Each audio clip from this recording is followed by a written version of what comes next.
Nangako si North Korean leader Kim Jong-un na palalawakin pa niya ang nuclear arsenal ng bansa. Binigyang diin niya ang planong dagdagan ang bilang ng nuclear weapons at palawakin ang operational capability nito kabilang ang mas malalakas na intercontinental ballistic missiles, underwater launch systems, AI-based attack technology at satellite.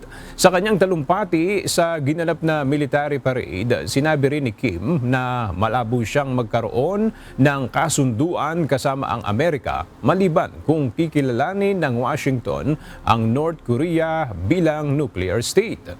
Dagdag pa nito, anumang relasyon ang mabuo kasama ang Estados Unidos ay handa ang Pyongyang para dito.